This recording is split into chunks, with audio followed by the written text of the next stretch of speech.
Wewe dada umekaa hapo unalalamika, haupati mume wa kukuoa. Alafu unavaa vikuku, unapaka bleach. Wanaume hatutaki. Tukiona hivyo tunajua wewe ni malaya. Achana na hivyo vitu ndio utapata husband material. Unanielewa wewe? Achana na hivyo vitu. Kisha sasa na komo lako.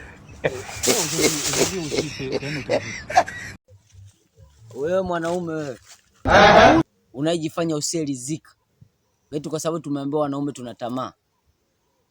Leo uko na mwana bibi, kesho uko na mwana Hasha, kesho Mwajuma. Afu unaona safi. Ukirudi nyumbani unamlalamikia mke wako upati mimba.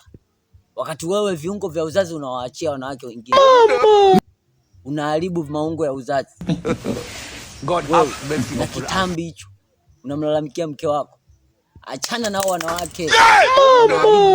Viungo vya uzazi. Achana nao, unamaliza mbegu.